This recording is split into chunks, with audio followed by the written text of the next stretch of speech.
Live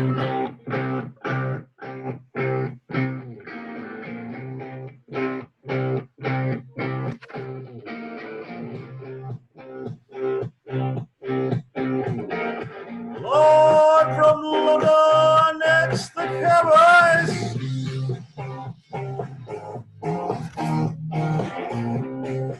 Yes, we're back, ladies and gentlemen. Hello once again. Hello, world. Hello. Car-boyz is back. We've got a new sponsor as well. Our new sponsor is called Bloke. Nice. Take the can, awake the man. By Bloke. At least was that what it was originally going to be called? Yes, it was. No, it was going to be called Choke, actually, originally. But I thought possibly choke now might not be the best word to say. Well, unlike the BBC, we are completely free, and yet we don't have a sponsor. I did see somebody wearing, I think, a North Face jacket on BBC News the other day. That aside, hello, one and all. Yes, we are back again, blasting across the World Wide Web like a second spike of COVID.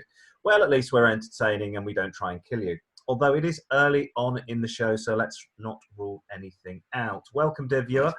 We're here with another episode of the show that was built for your radio, but has now transitioned like a confused drag queen, that'll get us kicked off YouTube, into the medium of television. We're here in glorious Technicolor, and I believe Panavision, whatever that is. And this week, we look again at the impact of the global pandemic we're calling Cortina 19, and how it's forcing us to start driving electric scooters. Yes, it's a weird story. You'll love it. That's coming up in the news. Got a cool cover vehicle in our classic car selection as we say, hello, my little friend, or more correctly, hola, poco amigo, to an all-round American beast, beloved from El Barrio to the Bronx, Chevy's very own El Camino. And we try and help out one or two viewers in the show's mailbag. This week, it's bulging. And talking of a man with a bulging bag, here's the man who put Edmonton on the map. We don't know why you'd want to put Edmonton on the map, but he did put Edmonton on the map. Here's Simon. Thanks a lot, Rich. Yes, I'm here to represent the Edmonton Massive. Such luminaries as Bruce Forsyth, Nigel Havers, Chaz and Dave. Although I bet Nigel Havers didn't go to school with Chaz and Dave. No. Anyway, yes, we've got a really great show for you today. We have some amazing drives in the lost highways, your roads, and why you love them. We have, as Rich mentioned, tomorrow's Fish and Chips news wrappings, new Fish and Chip wrappings, the news. Yeah. It's all in the show. The amazing quiz this week, I shall be taking on the role as Quizmaster. A bit like Leslie Crowther, Terry Wogan, Bob Monkhouse, though less dead. Though that said, this week it is Record Breakers. So you got a theme going on of dead people. Yeah, pretty much so. So stay tuned. All of this and more. I'm Simon Sujuan, and I want to tell you a story. You're a pink toothbrush and blue toothbrush. Have we met somewhere before? You're a pink toothbrush, and I think toothbrush that we met by the bathroom door. Simon Sujuan there, folks, with a new song to promote oral hygiene. And I'm Richard Green, and I like to go rolling down the street, smoking Indo, sipping on gin and juice, biatch. With my mind on my money and my money on my mind. Yes, that's sound financial advice from Snoop Doggy Dog there. And I'm Richard Green, and welcome to Car-boyz. Boys. Okay, it's time for my weekly rant where I send the soapbox in the speaker's corner area of the show and have my say. It may not be very well thought out, it may be misjudged, and it may be totally misinformed, but believe me when I say it shall be from the heart. This week, I'll be focusing on the ever-present and annoying issue of parking. Now, previously on the show, we've talked about controlled parking zones, or in the UK, or as we call them, CPZs, and how their very presence has become on the blight on the streets of our cities, to the extent the very own clever mayor in London, also known as the Asian Mr. Bean, would be quite happy if the whole of London was under CPZs, and the only place you could park your car without getting a fine was outside your own house or flat, and the only place you could drive was nowhere, and your car would just be an extra room to store stuff outside your house. This is despite the fact that Sadiq Khan owns a fleet of Range Rovers. I was reminded of how awful parking is in the City of London when picking up my 4-year-old son from school this week. The children have been allowed to go back to school by our government so that they can all catch coronavirus and create herd immunity. That's nice of them, isn't it?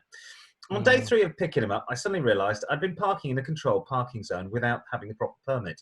One side of the road was you could buy a ticket and park. The other side of the road is for residents only. Residents, I might add, who have parking already on their driveways and live in houses built in the 1930s.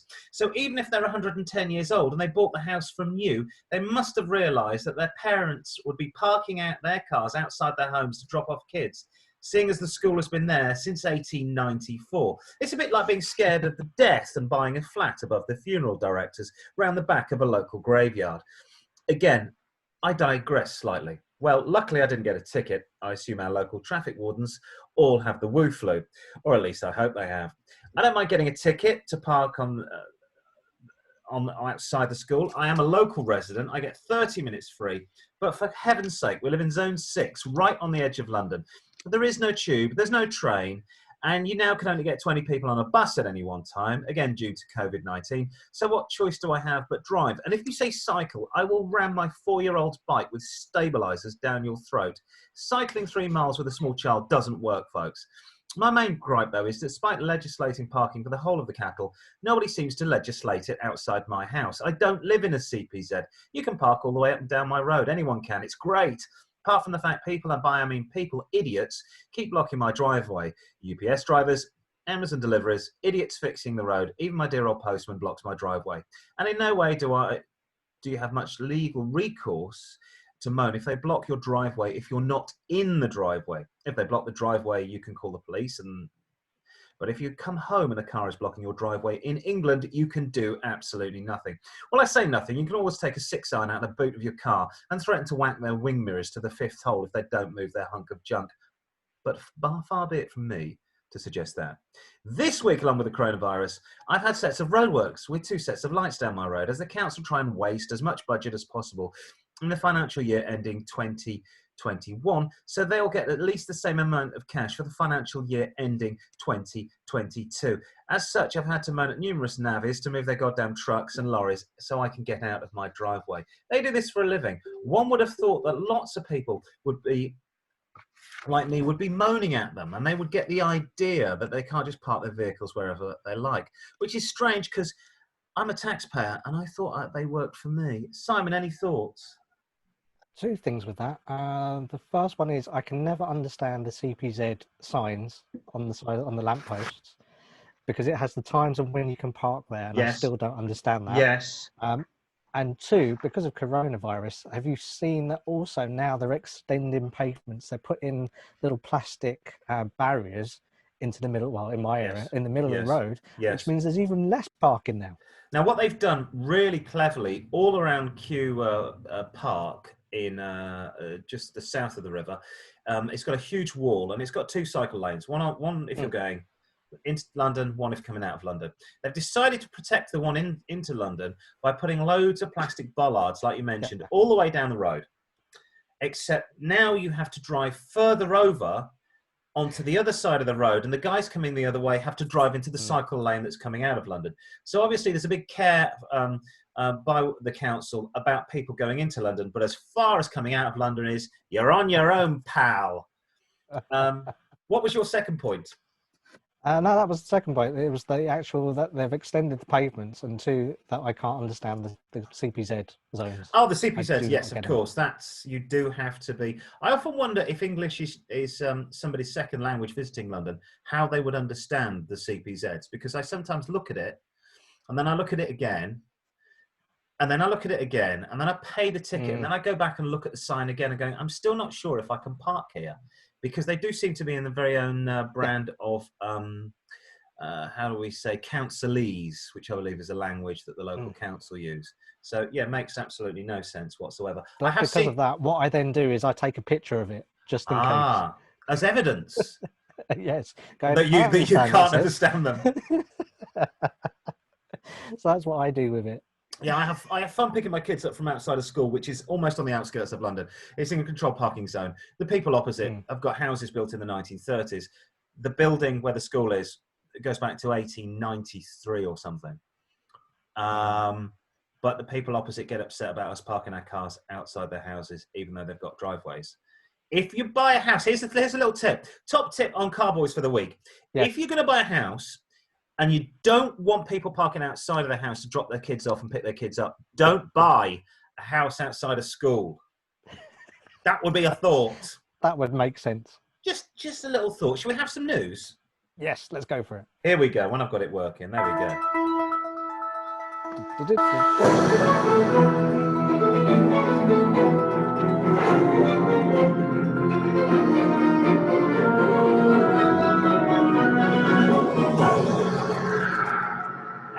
First up this week, Ian Sif-Iftikin with hair plugs takes on Japan's mightiest car giant news. Tesla's race to pass Toyota to become the world's most valuable car maker, as shares soar to make it worth $165 billion. Wow. Despite the fact that Elon Musk's car maker creates only 400,000 vehicles a year against a Japanese giant, which makes 10 million. Tesla shares listed at $17 back in 2010 are now being changed for more than $1,000. So that's quite a profit. The change in the guard with Toyota follows the extraordinary 500% rally in Tesla's share price since lows last year, and its leader and co-founder Elon Musk overcame production issues. Despite this, Tesla says it's yet to turn a full-year profit. But analysts believe that Tesla has the edge thanks to its cutting-edge batteries and computer technology powering its cars, but certainly not the Windows, that's for sure. And after shares rose above $1,000 for the first time during the pandemic, some believe that Tesla could hit $1,500 a share. Yet both Goldman Sachs and Morgan Stanley, didn't Goldman Sachs do something dodgy? Probably. Didn't they have a hit in the 70s with Rock Your Baby? Was that Goldman Sachs? Possibly, yes. Or wasn't it? No, it's Andrew Sachs. That's Andrew Sachs. And Morgan Stanley downgraded its just days later based on the recent price cuts for its car, concerns that stock is overpriced, and the threat of competition from tech giants such as Amazon. Tesla also remains a favorite target for short sellers. That means that they're not keeping them for long. It don't mean that they're actual short people who claimed it will crash back down to earth. So let's see what happens with that one. They've never made a profit, have they? So they've yet to make a profit. They're only selling 400,000 a year, whereas Toyota's selling 10 million cars a year. They're a difficult position because they're they're not a niche manufacturer. They're not Morgan producing 20,000 cars a year, but they're not Toyota producing 10 million. Yeah. And he needs to be careful if he doesn't get hit by the sort of law of diminishing returns. And yet he needs to increase production to make car manufacturing profitable. But what is that? I mean, this is a top one, isn't it? This is a top. What's a Tesla 3? £50,000? I think it's a bit more than that. Think that's what 3 Series size, yeah. So who's gonna? I mean, I can't afford that. Can you? No, me neither. I'm just we don't get any money for this. And what? Yeah, it's free. Exactly. No, unless the sponsorship with Bloke takes off. Bloke, shake the can, awake the man. That sounds dreadful. That sounds very gay. It does, doesn't it? I didn't really think about that. I think maybe you should take this off. Hang on, is Choke still under there? Hang on, I think I put Choke on earlier on. Oh no, Choke's coming off. Maybe we won't go with Choke. Rainbow coloured. Bloke, shake the can, awake the man. There's the voiceover for it. I've got the awake the man. I've got the voiceover sorted. Sorry, before we went down that tunnel of, we've disappeared up our own whatsits here, really, haven't we? Are we talking about Tesla? The other thing we've noticed on the show, is that the electric cars are like these things, are like phones. They are very, very, very cheap. And but secondhand. They're not very cheap, brand new. So I've been seeing, so the BMW i3 was coming in at £32,000. 10-year-old i3, 2012-year-old i3, £8,000 with low mileage. Okay. Yeah. Why is that? Because the thing is like a mobile phone. It's a piece of technology. Yeah. It is not a car. It is not holding its value. So, I mean, I see Tesla. I see that them having an important part in car manufacturing, but I don't see. No, unless they can actually get to higher volumes. I don't think. Unless the whole model changes, and we basically, I did watch a very good Jay Leno documentary the other day, one of the Jay Leno car things, and he was out in LA with a company that are just going to lease cars. You will never own the car. So you will almost rent it permanently. A little bit more than a lease. You'll become a member of their car club. You will get the car for as long as a cult, yes, for as long as or little as you'll need it. Now, as the car becomes older and becomes a bit defunct and needs modernisation, you then won't have to go to the hassle of replacing it. Whereas I would have said that ordinary cars, you've probably got a 10-year window before the car becomes obsolete with a standard combustion engine. But with a Tesla, the problem with 10-year-old cars is, I think it was with the early Priuses, the batteries don't last that long. They then need replacing after that period of time, because like your phone, after a while, the batteries lose their charge. So after 10 years, you probably have to replace the batteries in them anyway. Which is going to cost you what, $5,000? So that's what a fair bit. So that's why the cars are worth nothing. Moving on. Well, good luck with that, Mr. Tesla. I hope the truck windows survive better in the future. Moving on, and you couldn't organise a knees up in a brewery news. E-scooters are now allowed on British roads as of last Saturday. You too can look like this knob end. The Department for Transport has revealed, but the only ones that are offered by rental firms. So unless you rent this is an illegal act. The trendy gadgets are currently banned on public roads and pavements. This does not stop many people using them. They're going to be allowed onto the roads of London, but only if you rent it. It's not clear if the trials will pave way for private use. Dozens of British cities are believed to be hosting a year-long trial run by private companies and only permitting people to use them a certain radius. The trial was initially scheduled for next year and it's fast-tracked because of coronavirus. How this is going to solve the fact that we're all dying of coronavirus and our industry is collapsing, I don't know, but there you go. Britain's been behind the trend with the countries in Europe. Britain's been behind the trend, I should say, with the US and countries in Europe and Asia operating e-scooters for many, many years. Riders will need to have a valid driver's license, be at least 16, and we be urged to wear a helmet. And a bit like the same way that people are urged to wear a helmet on bicycles and never do. He can see his helmet. Or he is a helmet. The scooters, he is the helmet. Won't be able to go faster than 15 miles, 0.5 miles an hour. Transport Minister Rachel Maclean said, as we emerge from lockdown, we have a unique opportunity in transport to build back in a greener, more sustainable way, blah, blah, blah, blah, blah. Sales, she didn't say the last bit, sales of electric scooters increased 109% in April and 164% in Britain, as many Britons went mad for the gadgets, despite the fact they're illegal. You need a license for a vehicle on the road. Electric bikes, you can. Electric scooters, no. It adds sales went up 134% versus March. E-scooter sales are up over 83% year on year. So they're not without controversy. Met Police caught nearly 100 riders in London in a single week last summer as part of a crackdown. Grant Shapps, who basically runs the transport department, and his friends are a bunch of morons. I mean...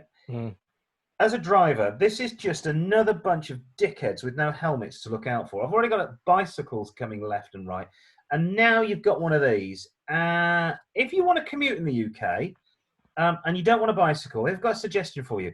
Go and spend £500 on a second-hand 50cc scooter. If you pass your test before 2001, you don't need learner plates.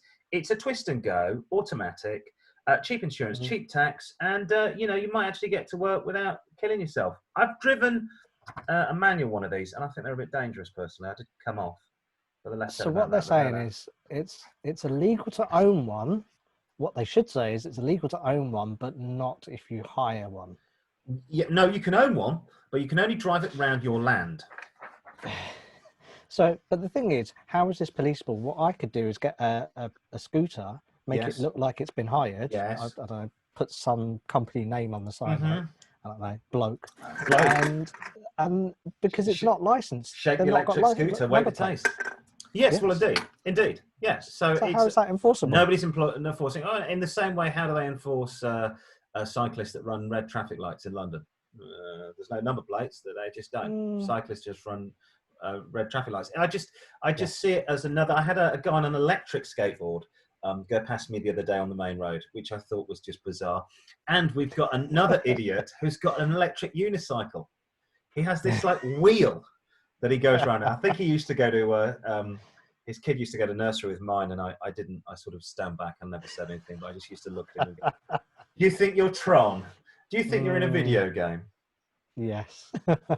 Meanwhile, because there's more cars on the road, air pollution resurges in London, Paris, Rome, as a coronavirus lockdown eases in European capital cities, and the levels of nitrogen dioxide, which is the bad stuff, return to almost pre-pandemic levels, according to a new report. A benefit of the lockdown has been there's been low pollution levels and clear skies, glorious weather, due to the fewer cars on the road, and that's according to the Centre of Research on Energy and Clean Air, which is abbreviated to CREA, who had a hit with Road to Hell. No, that's Chris Rea. No, that's wrong. But the gradual easing of the measures over the last month has resulted in an increase in the deadly nitrogen dioxide in the air for more than 20 European cities. In London, where we live, nitrogen dioxide, which is NO2, concentrations fell during the lockdown as much as 33%, or 10 micrograms per cubic meter if you were measuring. Readings reached a low in the UK's capital at around the late April time in the midst of the country's lockdown measures. But then, of course, someone then decided to drive along to Specsavers and the lockdown measures eased. But the city has since registered a 34% rise in NO2 from the lowest air quality reading during lockdown to the most recent reading this month, coinciding with the gradual lifting of the government's social distance and restrictions. Toxic NO2 in the air, which is linked to respiratory problems and inflammatory diseases, reached a low of around 20. I don't know. Something of a squiggly symbol in late April, Chris Rea said. 20 European cities experienced falls in NO2 levels during lockdowns aimed at reducing the spread of the virus compared to the average levels for a similar time of the year in 2017 to 2019, according to Chris Rea. Aside from Paris, Brussels, Milan, Bucharest and Oslo, have all seen sizable increases, or what they're saying is rebounds. So there you go. So, but then it makes sense. More cars on the road means obviously more stuff coming out the exhausts. Yes, which makes sense. And of course, there's no public transport. You can only get 20 people on a double decker. Is it 10 people on a single decker bus in London? 8 people. 8 people. 8 people. 8 people. And what's the capacity on a single decker? Like 30? 30, I'd have thought. Yeah. Brilliant. So nobody's on the bus. No, apparently I've got a friend of mine who was the first person I know that got on a bus, and she said it's quite pleasant because nobody's on it. I was like, right. But not everyone's wearing masks on the bus. No, and they're supposed to be wearing it.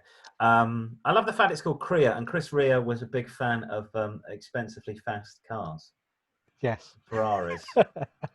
So that's an unfortunate thing that's happened there. But yeah, so we are seeing more. I mean, I did see a bus the other day, a number of buses saying bus full.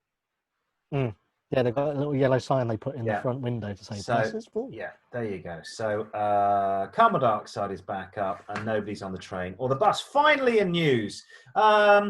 Yes, that's cheap. I'll have 2 of those, please. Bentley's best-selling Bentayga luxury 4x4 has been given a significant makeover and upgrade to make it look even more dynamic, following feedback from its wealthy customers. Priced from £146,700, an increase of £7,100. First deliveries happened last week. Sorry, we went down a bit with that one. Bentley bosses have revamped the Bentayga to a more dynamic, fresh look, despite the fact it still looks like a bread van. A host of interior and exterior tweaks and improvements have been happening, including more comfortable seats, greater rear legroom after listening to customers. Well, that's what you're supposed to do. They also drew inspiration from the 3rd generation Continental GT and the new Flying Spur to maintain a Bentley family feel. Following Bentley's centenary last year, the Bentayga is the first car launched under the firm's Beyond 100 business strategy towards greater electrification and ultimately an all-electric car, which is why we think these things are being created by all of the luxury manufacturers. So you can get a battery all the way along the bottom of there. However, as part of the financial restructuring accelerated in the wake of coronavirus, Bentley has introduced its axing 1,000 jobs, around a quarter of its 4,200 strong workforce at the factory in Crewe. I saw one of these before Christmas. And it is on the high street in Gunnersbury in Chiswick, and it's a strange car. and I don't know who it's aimed at. The guy driving it, you know where I was near? I was near the Saudi Arabian embassy. That's why I saw it. Okay. It's a strange car. I know who it's aimed for. It's aimed for the Middle East. If you can afford this car at £147,000, why not buy a really nice 4x4, like a proper one, like maybe a second-hand Range Rover, and then buy a sports car, and then maybe buy yourself something, a little hot hatch to get around town. Just a thought. This is trying to be all things to all men. I've got a Bentley, yeah, but it's a 4x4, yeah, but it'll never go off-road. Yeah, but it looks pea green. It's there you go. Money doesn't buy sense at all. Or taste, obviously, in the case of the Bentayga.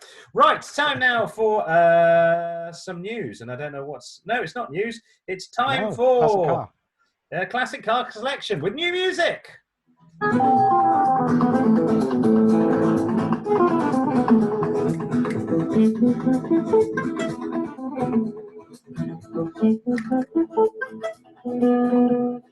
¿cómo estás? Yes, I thought we'd have some new music for the classic car selection. I fed up with the jazz. I killed the jazz band last week. So we had a little bit of Spanish music, which is rather apt. And the classic car selection... Yes, I furloughed them. I furloughed them permanently. Get to the chopper. Yes, time now for the classic car selection on the show. It's where we unearth a long-forgotten classic and put it back on its pedestal and venerate it for the diamond in the rough that it is. This week, we have gone across the pond. We've turned our attention to the USA, turning back the clock on a car that is beloved by some and derided by many. Of course, this car was not strictly a car, but neither was it a truck. This vehicle came to be prized by everyone from country music cowboys in the South to tattooed hip-hop muchachos in El Barrio. The car is the Chevy El Camino. Now, the reason I decided to do this was I saw its rival, the Ford Ranchero, in a garage around the corner, and I thought it's time we did. The original is the Ranchero, and the Chevy's El Camino, and its name's synonymous with street cruisers, lowriders, and hot rodders. Now, if money is no object, you need to buy a car, say between 1964 and 1974, preferably an SS. But then you probably won't be listening to our podcast. I imagine you haven't got $50,000 in the bank if you're listening to this podcast. Our recommendation is the slightly later version, the 1978 model that is hated by many purists. This is what you're looking at now, but still is an El Camino. And behind the wheel, you will look like the king of the road, an El Jefe in your very own El Camino. And I, in fact, got a lowrider version there. Look at that. Oh. Absolutely. With some hydraulics. Yeah, hydraulics. I hope it's got some chain link steering wheel as well. And it's playing Carlos Santana. By the late 1970s, so El Camino, of course, you all know this, but just going to give you a refresh, means the road in Spanish. It was introduced in 1959 in response, as I mentioned, to the success of the Ford Ranchero. Its first run lasted 2 years. Production resumed 1964 to 67 model years based on the Chevelle platform. And then it continued again from 78 to 87, the model based on the GM G-body platform. By the late 1970s, the age of the muscle car was well and truly dead. The first oil crisis of 73 saw OPEC members claim an oil embargo on the West for their support of Israel during the Yom Kippur War. By 1974, fuel prices had risen almost at 400%. And a thirsty V8 and a thirsty V12 were no longer the car that Americans who had to queue for gasoline wanted to buy anymore. The days of the 6-litre muscle car that would burn petrol at 5 mpg were definitely gone. A new trimmer El Camino was revealed in 1978, adopting the new, more sharp-edged Malibu styling. Not for the first time in its life, the El Camino became a conglomeration of other cars. This time, the front sheet metal came from the Malibu. The doors were borrowed from the Monte Carlo. Tailgate came straight off a Malibu wagon. For the first time, the sheet metal was bolted to its own unique chassis, though. 1978 models were available in 4 trim levels. Black Knight, which you're looking at here, the deep purple car, Conquista Super Sport, and Classic Conquista. I love that. I would love a car called, it is my El Camino Conquista. The engine base became a 3.3-litre V6, so a smaller engine. 2 engines sat above that, 145 HP, 170 horsepower. Among the GM makes, at least, the era of bigness was fading into history, overtaken by a new age of efficiency. Now, as we've already mentioned, we reckon the 1978 car hits the wet, I said the wet spot. I shouldn't say that. I should say the sweet spot. Good God. That's something else. We first got bloke earlier on, and then we're talking about the wet spot. The sweet spot, people, between expensive SSs from the 1960s. Are you right there? Yeah. Feel like I've hit your wet spot. And the cute styling of the late 1960s and early 70s model before the car looked like a sedan and got the back chopped off, which it did by the 1980s. By the 1980s, it looks like a sedan, yes, as I mentioned, with the back chopped off. So what do you look for? Well, if you're buying stateside, get a car from Florida, Arizona, California, Texas. These are the places to buy this car from. New Mexico, not Chicago, Detroit. Dry states. Hot, dry states, not Chicago, not Detroit, not the Rust Belt. If these cars looked after, they are bulletproof. The engines are strong. The bodywork stands up well, despite being 40 years old. If you're buying one in the UK, I'm afraid they're all left-hand drive. If you want to find a car again, try and get one from a dry state. By that means sunny, no rain, not Utah. Although Utah is quite sunny, but you can't buy booze. Things to look out for, apart from the rust, are the ancillary functions such as the aircon, which will be on their last legs if it is an original. Just replace these with aftermarket units. The good thing about this car, there's lots of aftermarket pattern parts, not manufactured by Chevy, they're just as good. A new brake booster or brake servo will cost you around $100 excluding delivery. I did say dollars. A new starter motor, $200 excluding delivery. Plus, this, you can make your car your own in terms of styling. You can turn it lowrider style, street dragster, whatever. You're not going to break the bank, and you won't upset the aficionados who really do love the 1960s SSs, because there aren't any. The 78 car, the last sort of generation, before you got into the 80s, there's no aficionados of this. But how much to buy, you ask? Well, spend around, in the USA, about $5,000, you're going to get a runner that needs work. $10,000, you'll get a Minter with low mileage, low owners, and plenty of good service history. We found an original unmolested car in a similar condition in Illinois for $11,000.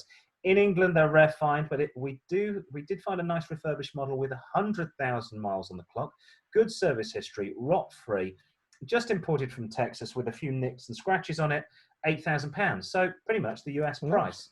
So why not say, muy bien, and sí, gracias, to El Camino, and be the badass driver of a pickup on your block.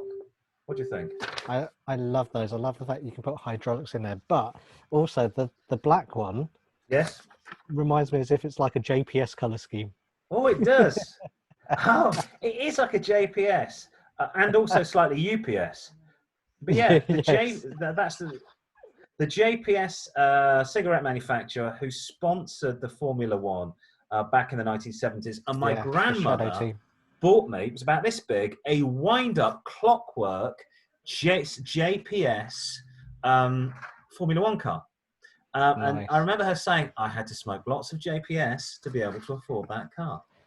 Because I think they also did, a JPS Mini as well, black with gold trim on it as well. Which is pretty much what your lungs look like after smoking JPS. If you want to suggest a classic car for our classic car selection, you can email the Car-boyz at car-boyz@outlook.com. Facebook, we are car-boyz at car-boyz with all the Z's. Twitter, car-boyz at car_boys. Instagram at car_boys, boys with the 3 Z's. Oh, yes, you did the Instagram there. Well done. And I believe we've got the Lost Highways now, but I need to cue up the music. Here we go.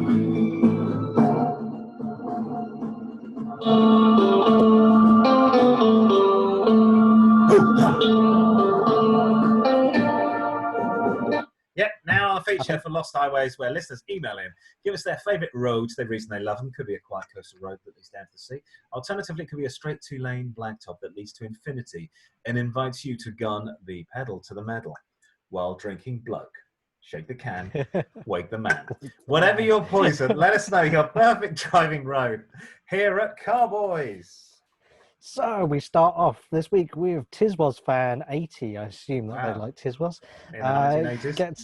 They gets in touch from Derby, and they say she says her favourite driving road was when she was travelling in America was through the iconic 100-mile White Rim Road. She says it loops around and below the island Mesotop and provides expansive views of the surrounding areas. Trips usually take 2 or 3 days by 4-wheel drive vehicle or 3 or 4 days by mountain bike. if you're feeling adventurous. All vehicles and bikes must remain on the roads. All-terrain vehicles and non-street legal dirt bikes are not permitted. The best thing I like about this is she says, pets are also not permitted even in vehicles. Don't know why. Unfavorable weather conditions. Angry.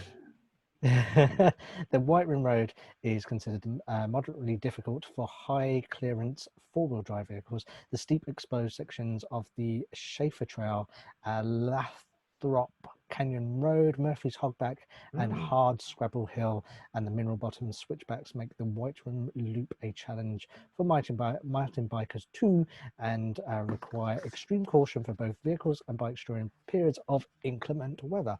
Top tips while on the White Rim Road include a high clearance four-wheel drive vehicle with low range, which is required. Towing charges may be expensive, so make sure your car works, because people get caught in the background with disabled vehicles can expect towing fees in excess of $1,000. What? So there you go. I think, isn't that what they could nickname Monument Valley as well? I was going to say, it's Utah. I've just found it. It's Utah, yes. Yes. I'm looking on the map now. White Rim Road. You're near Moab? Is it the Moab 500? Yeah, you're in Utah. Yeah, near Colorado. Yes, yeah, exactly. Utah, which is a dry state. So take your own whiskey if you are going there. I think you can buy beer. So do people that enjoy this get called? So it's White Rim Road. Do they get called? They enjoy some rimming? Is that the? They do. They like to go for a rimming down the road. Fantastic. White rimming. White rimming. Oh, sounds filthy. Well, that's a good little one. Well, thank you very much for that, Tiswas Fan 80. We've got another one. Disco Stew, emails from Sunny Crete, which is a place I've never been to. Favourite stretch of road before Cortina, a lovely girl, took hold was the. There you go. The Tiananmen. Oh, there you go. That's even easier. Thank you. Tiananmen Mountain, nowhere near Tiananmen Square. He said, located in Tianmen Mountain National Park. Hang on a second. Here we go. Jianghe, northwestern Hunan province, China. When translated, the road literally means Heaven's Gate. The highest gradient is an unusual 37 degrees, with the road that goes beyond the mountain measuring 11 kilometers in length. It has 99 bends. Once you make your way round the hairpin bends all the way to the top of the mountain, it takes visitors to Tiananmen Cave, not the square, a natural hole in the mountain at a height of 131.5 meters. If you don't fancy driving it, a cable car was constructed in 2000, operates from the nearby Xiangtiang railway station to the top of the mountain, and features 98 cars, a total length of 7,500 meters, and an ascension of almost 1,300. To show you how much of a challenge the road is, in February 2018, a hybrid Range Rover SUV driven by Ho Ping Tung climbed the 45-degree angle staircase of 999 steps to Heaven's Gate using a combination of gasoline and battery power. And thank God he didn't go in the Chinese version of the Range Rover, the Land Wind.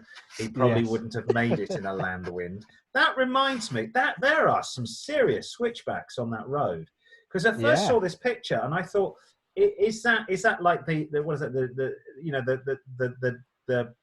the chalk man on the South Downs of England, the one with a very large hog? Yes. And then I thought, actually, no, that's switchbacks. He's rimming. That looks insane. So that looks like a very exciting road. I don't know whether you're going to be able to go on that. And of course, and in China. China. So you can go over there and catch all sorts of lovely viruses and go and do a road. But once this is all over, hopefully you'll be able to do it. And that is about it. And yes, of course, off to Utah and enjoy the Utah Saints. I love the fact that our first point of reference for Utah is the Utah Saints, which I'm guessing are from Croydon or somewhere in England. And people in America going, probably. I've never heard of the Utah Saints. Saints. Utah. I worked with a girl from Maryland, or as they say in America, Maryland. Where they make the cookies. Yes, and that's the first thing I said to her. I said, yes, I love your Maryland cookies. And she went, I don't know what you're talking about. And I went, Maryland cookies. And she was like, no. I was like, Maryland cookies. And she's like, no. And then so I did a bit of searching on Wikipedia and found out that the guy that invented Maryland cookies was American, but they're strictly a British brand. They've got nothing to do with the state of Maryland. So there you go. If you want to get your driving car special driving road onto Lost Highways, there are all the details. You can get in touch with us here at Car-boyz. We would love to hear your very own interpretation. It's time now on the show, though, to delve into the bulging sack that is known locally as the mailbag. This week it's overflowing.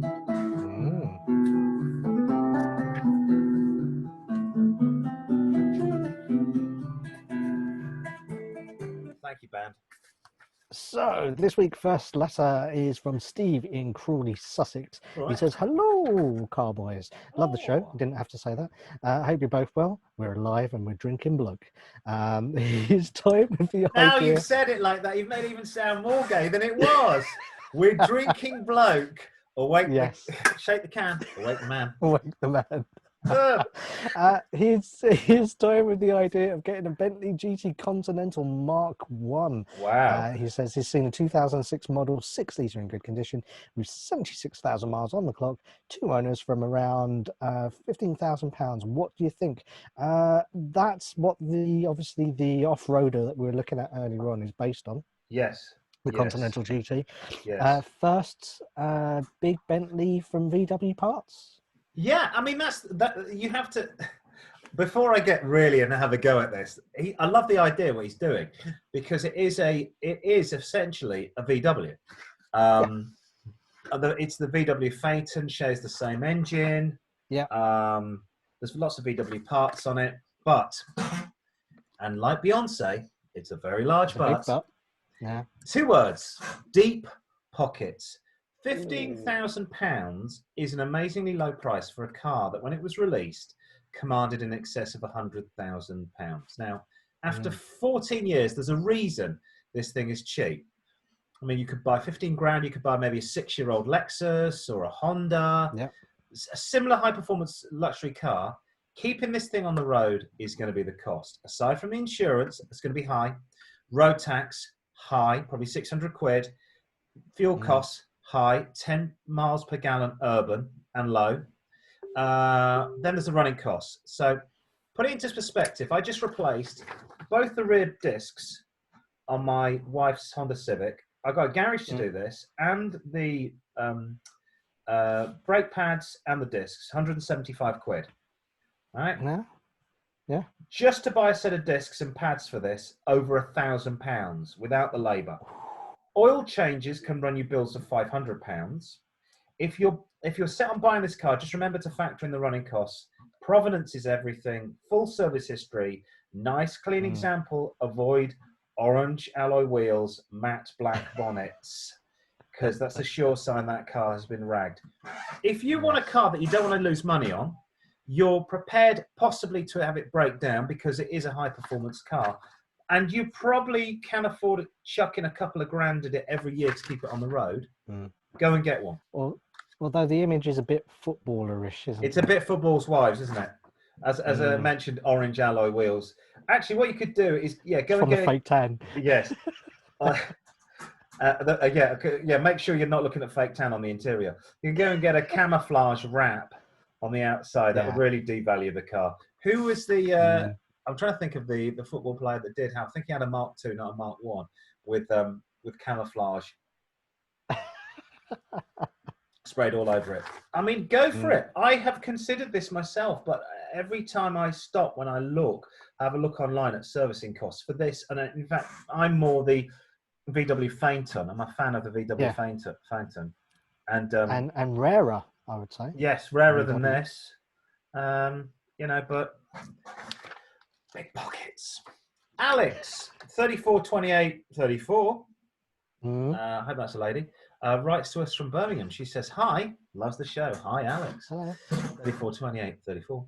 Her family holiday to Florida has been cancelled. She's looking to do something else this year. Do you boys know anything about camper vans or caravans? Do you think she's thinking of buying a trailer tent or a folding camper? What do you boys reckon? Do we look like we know anything about caravans? Simon, any thoughts? Yes, those statistics are really good. Oh, what you mean about the car? Yes, sorry. Yes. Caravans. I think. What do you want? One of those like Winnebago type vehicles. Well, But I mean that's Birmingham, UK or Alabama? yeah. Oh no, it's UK. I think she's UK.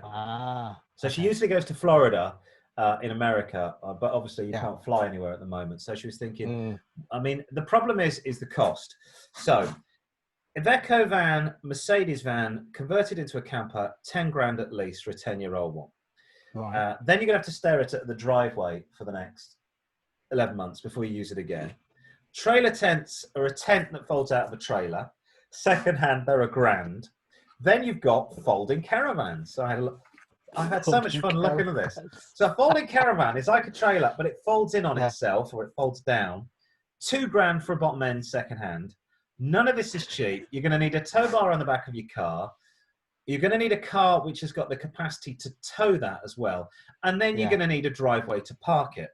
So maybe there's two options I would suggest. A tent or a B&B somewhere. So your choices are Airbnb are very good. You could leave the building there when it's finished. The first camper van created by IKEA, flat packed. Yeah, have you never seen them? My wife's uncle used to have one. Yeah, they sort of go. So you see them sometimes on the motorway, and it looks like a trailer. But you've got two types. You've got the one that's a tent, and the top pops up, and it's like it goes and it's a tent at the sides, but with a caravan roof. Right. And it's sort of got this cross hatching that does this, and the thing goes up. Then you've got the ones that fold in, and they've got solid walls. None of it's very good. Can you imagine the fun of where's the cat gone when you've folded the whole thing down? Yeah. Moving on, Carl DM writes to us from Berlin. We love Berlin. Berlin was a great place. Yeah, that was fun. He says he's been working hard all year and wants to treat himself to a car this summer. He wants to buy a second-hand car and is thinking about a sports tourer. He fancies the BM 6 Series convertible, 10 years old with similarly aged Mercedes E-Class, both with soft tops. But he has the garage. He has a garage and is going to be the occasional commuter car. He works from home, but generally looking for a fun car at the weekend. So yes, which would you have? I would say BMW. You've lived with a BMW before. Yes, and a 10-year-old BMW is expensive. a bloody nightmare. Well, mine was only 4 years old, and it was a nightmare. BMWs ain't what BMWs used to be. Things are going to break on this car all the time. Those wheels are too big. They're going to break. You're going to have problems with the electrics. Built like a BMW. Yeah, electrics are always a problem. I think that is a better looking car that is the nicer looking car than this. That's not a bad looking car, but I think that is a much prettier car. But you are going to have lots of things go wrong with it. Obviously, you know me, I'm a terrible one for just going for the Japanese. But the Japanese don't make many soft top convertibles. Really. The other thing I thought was the Audi A5 of a similar vintage. It's German. You know, you're staying local. They made the soft top that had a 3-litre engine, better build quality than the other two. Yeah. Although still not great build quality. Built of aluminium as well compared to steel, I'm guessing. I'm not sure. I think Audis are aluminium as well. So. Really? Okay, I know the A2 was aluminium, but I didn't know the rest of them were. I would probably go for that. It's a. I think the BMW is the prettiest. And I had a I had a neighbour that had. We seem to have. There we go. Hang on a second. I seem to have disappeared. But your pockets will be probably better off with the Audi. Yeah, I'm afraid so. If you want a sensible head, and that's us here. Finally, JC, a native New Yorker, writes to us from his home. Okay. So he's a native New Yorker, but he writes to us from his home in Puerto Plata in the Dominican Republic. Hola, JC. He says, hola, Car-boyz. Brilliant. He's retired and lives most of the time in the Dom Rep. He'd like to bring his 1987, gee whiz, Cadillac Brougham over to the island. Is this possible? Ooh. You're going to need 2 boats to bring. We're going to need a bigger boat. Can you imagine getting to the dock? Look at that. As that goes past you, you go like this. Oh, there's a car. Oh, keep going. Yep, there it goes. Oh, not getting. There it is. Barge. He currently runs around in a very small Toyota, but he'd like his car from the States over there. Okay. And I only know this. I've been to DemRep. I've been to DomRep. Now, the only reason I know this is because I got chatting to a bloke on the plane on the way over there, a British guy.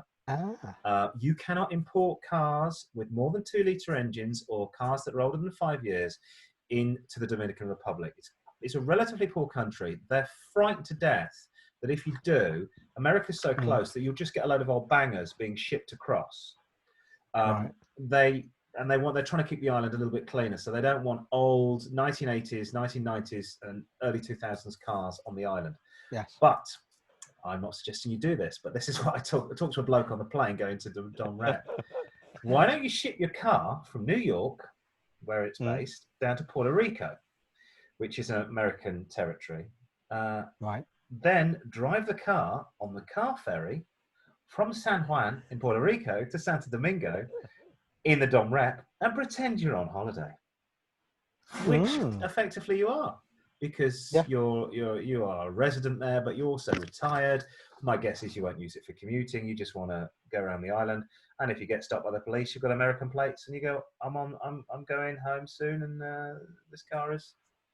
And it could be quite fun if you do this every few months to catch the car ferry back over to Puerto Rico, get the car serviced just for fun, and then come back. That's the only way that you are going to get this to Dominican Republic, I'm afraid. Useful advice. Far be it from me to suggest that, but that's what I've been told. That's about it. If you want to get your questions onto Car-boyz, we've got some email addresses and Facebook type things. You can email the Car-boyz at car-boys@outlook.com. Facebook us, car-boys, boys all with a Z, Car-boyz with 4 Zs at the end. Twittering, car-boys at car_boys, and Instagram at car_boys with 3 Zs. It's time now for our competition, which I believe features Roy Castle. It does. Playing some trumpet. Hang on. There we go.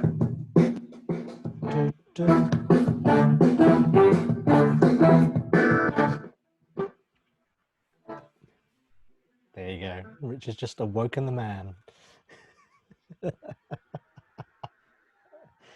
Thank you.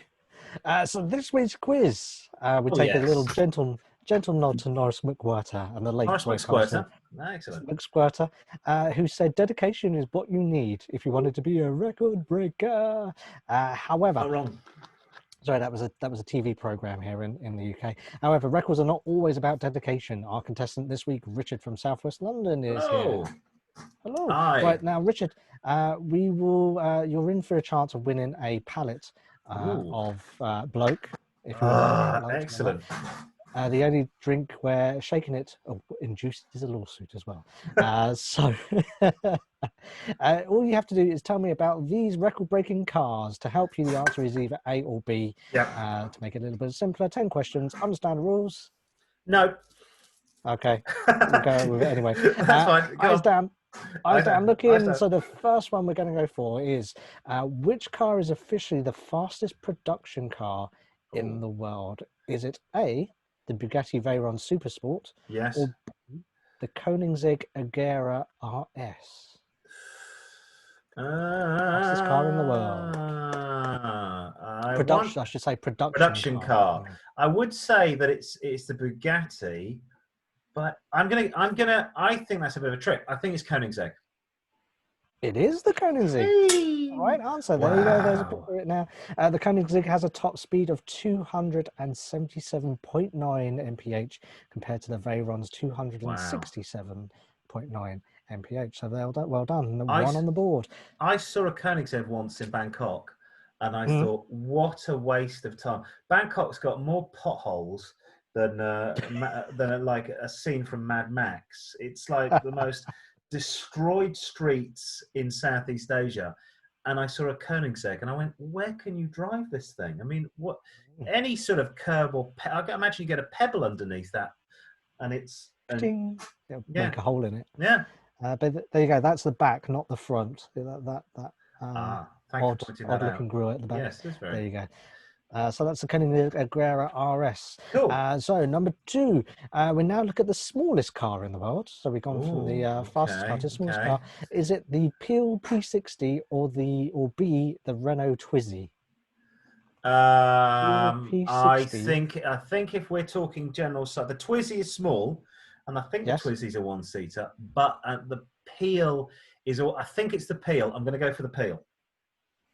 Is the right answer. It is the Peel P60. It was launched in 1962 and measures 1.37 meters, so 1 meter 37. Wow. There you go.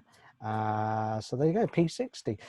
Okay, we're doing well so far. Question number 3, the largest production car in the world. Is it A, the Mercedes Maybach Pullman, or B, the Checker Aerobus? The Mercedes Maybach Pullman, or B, the Checker Aerobus? The Maybach's quite big, and with the Pullman, I've never heard of the Checker Aerobus. Well, I'm going to go. I don't even know where that's from. That could have been just a series of made-up words. I'm going to go for the Checker Aerobus because I don't know why. I want to see what it is. Then you would be right. The Checker Aerobus. What is it? It's got 8 doors. Yes. What's it based on? It's I don't know. It's just a vehicle. They sold quite a few of them as well because you have to sell over 30 to be a production vehicle. But that is this modern? It's 1960s. The Aerobus is 37 centimeters longer than the 6.5 meter Maybach. Does this look like a New York taxi cab? Are we thinking? Or is it possibly? Because that on the other side of that, I reckon that's a stretch Humvee. Yes, or a van, possibly. Or a van. Or it could be a van. It could be a van. There you go. It's Brilliant. The Checker Aerobus, 8 doors. Excellent. Yeah, I want one of those. Well No problem done. in London. Yeah, always remember, if you're American, come to London, hire the biggest car you can find because the streets are very wide. Obviously, and paved with gold. Yeah, question number 4. We now move to the most expensive car in the world. Oh, okay. Is it A, the 1963 Ferrari GTO, or is it B, the Bugatti Chiron Sport? Ferrari. A, Ferrari GTO. Ferrari. It is the Ferrari at £52 million. What? The Ferrari was the most expensive car sale in 2018. Now, £52 million will buy you that Ferrari. Go and depress yourself. If you get a chance to look back at old trade prices of these things back in the 1960s, you would have found that would have probably been maybe 3 or 4 grand more than a Jaguar E-Type, which you could be had for now, a good one for sort of £60,000. Yes. It's the most depressing thing because you never know what's going to be stupidly expensive. Yes, and this wasn't even at auction. This was a private sale, £52 million. So there you go. Ferrari GTO. As my grandfather would say, where do you drive that? Or does it just sit in your front lounge? Sit in your garage, yeah. Great. So correct, 4 out of 4 so far. Question number 5, best-selling nameplate in the world. So it's whichever this car, basically. Is it A, the Toyota Corolla, or B, the VW Beetle? Best-selling nameplate, not necessarily car, nameplate. What do you mean by nameplate? I'm confused. So although, for example, with the Ford Escort, there were several different generations of that, but it was the Ford Escort. So that's the name. Okay. Toyota Corolla or the VW Beetle? I have seen Toyota Corollas in 4 continents. I've seen them in America. I've seen them in Nepal, in the Himalayas. Yes. We had a taxi, a 70s one with no dashboard. I've seen them, a 1980s one in Australia, and there's loads of Toyota Corollas in England. You see, I want to say Toyota. The obvious answer is the Beetle, because the Beetle's manufactured from 48 through to sort of last year, albeit 2008, I think it went up to. Yeah. Okay. But even that, no, with the second generation, they still the name continued. Screw it, I'm going to commit Corolla. It is the Corolla. Hey! Absolutely right. While the basic shape of the Beetle is the best selling with 47 million Corollas and 12 Really? incarnations Wow. have survived since the 1960s. So yes, so it was the Toyota Corolla, the Yeah. Beetle, basic shape, best-selling car. Named model is the Corolla. Well done, 5 out of 5. I had no picture of the Corolla because it was too ugly and it was too depressing. So I didn't. Very much so. So Hey, question you would have loved the one in Nepal. It had no dashboard. It had no dashboard. The gear stick had no knob. Looked like that. It had no knob on the end of the gear stick. And halfway up the mountain, albeit we are in the Himalayas, he stops the car, flags down another car, buys off this guy what looks like a small can of oil, but puts it into the rear of the car, and he said, "Oh, we were running out of petrol. Just needed more petrol." Is it running on Mazola or something like that? I think it was petrol in an oil can that he'd bought off a friend. Ah, okay. Just a litre of petrol to get us where we needed to go. I felt totally safe. 5 out of 5. Well done. Question number 6. The world record for the number of people who can fit inside a classic Mini. Oh, okay. Is what? Is it A, 27 or B, 32? I'm going to go for 27. 32 is just too ambitious. 27.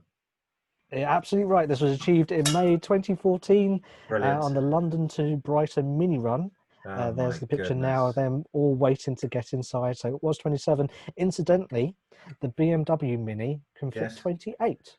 Really? There you go. So only one more.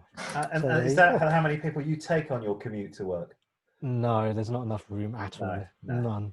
None. So we had earlier on. We had this. We now go to Jay Orberg, who set the Guinness World Record back in 1986 with the longest car in the world. Right. So the longest car. Wasn't a production car. Okay. How big was the stretch limousine? Was it A, 60 foot or B, 100 foot? Oh, let's go. Let's commit. Let's go for 100. 100 foot. It is 100 foot. Would you like to see a picture of it? Please. I want to see it. Yeah. So, at 100 that's foot, fantastic.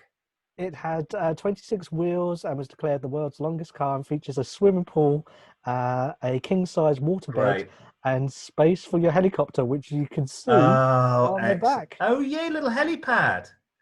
Yeah, I bet that's full of chlamydia. That thing, chlamydia, strippers.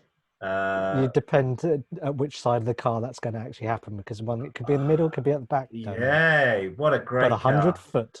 That must be so much fun to try and get around the roundabout. But I suppose in America you don't have many roundabouts. Don't have any corners. Okay. Yes. Question number 8. We all have trouble with skid marks. I don't know about you. Yeah, well. But who holds not the since I've been record drinking, bloke. Shake the can. Wait, man. Who holds the record for the longest skid marks in the world? Is it A, the jet-powered Spirit of America, or B, Darren in his Citroen Saxo VTR? I think I'm going to go for A. It is A. There's a picture of this. Isn't the skid marks, in particular the skid marks. In 1964, the skid marks left by the out-of-control jet-powered Spirit of America car in Bonneville were nearly 6 meters long. Fantastic. 6 meter long skid marks. And Darren in his Citroen Saxo would not be able to achieve that in the B&Q car park. No, but he'd give it a try. He would give it a try. Okay, so question number 9. The fastest car in the world is still officially the Frost SSC by Andy Green. Yes. It looks like that. Nice. Which was achieved in 1997. What speed did he reach? Was it A, 763 miles an hour, or B, 810 miles an hour? 763 or 810? Is that my choices? Yes. I'll go for the lower number, the 700. Absolutely right. It was 763 miles an hour. Well done. 9 out of 9 so far. Fantastic. And the last one. Let's see if you can make it. I don't think I've ever done this. I'm quite excited. A lot riding on this. Oh, yes. The late Irv Gordon holds the Guinness World Record for the highest vehicle mileage in the world. He racked up 3.2 million miles, but in what car? Was it A, Volvo P1800S, or B, a 1966 Ford Mustang? Was it A, the Volvo P1800S, or B, the 1966 Ford Mustang? I'm gonna. Earl sounds like a good old boy. I'm thinking I'm going to go Mustang. Going to go Mustang. Oh, No! you failed at the last hurdle. Oh no! I can't believe it. Here's a picture of him now. What was with his name? Irv Gordon. See, I'm amazed. P1800. Wow. P1800. He drove an estimated 85,000 to 100,000 miles per year. Yeah, in a P1800. Damn. Well, there you go. That's when Volvo used to make very solid cars. I can't believe it. 9 out of 10 is good. Oh, I still get... 9 out of 10 is still good. You still get your Close but no consignment of cigar. bloke. Shake the can, Yes. awake the man. That's that's about it from us this week. Thank you very much for tuning in. We will be back hopefully next week if we're both of us survive. Have you been to the pub yet? That's what I wanted to know. No. You've not been out? Not yet, no. Not yet. What are you thinking? Next week? Possibly. We shall see. We have to see how it goes with places like Melbourne being locked down again. Yeah, my brother's in Melbourne, so he's quite annoyed that the kids are staying off school for another week. So he's like he's quite annoyed about that. But yeah, I've not ventured into a pub or anything like that at all, and especially as they've had I think 3 pubs in the UK closed down already. You've got to give your name. My work colleagues are going tonight, and I'm not going into work today, so I can't be bothered to go into work to go for a beer to possibly catch the coronavirus off a dodgy pint in southwest London. But well, okay. Hope you have a good week, whatever you get up to. We're going to be back. You can email the show. Car-boyz@outlook.com, Facebook Car-boyz with a Z, always with a Z, Car-boyz with 4 Zs at the end, Twitter Car-boyz @car_boys with a Z, Instagram @car_boys with 3 Zs. That's it from us this week. Thank you very much. Tune in next week for more of the same rubbish. Bye-bye. Bye-bye.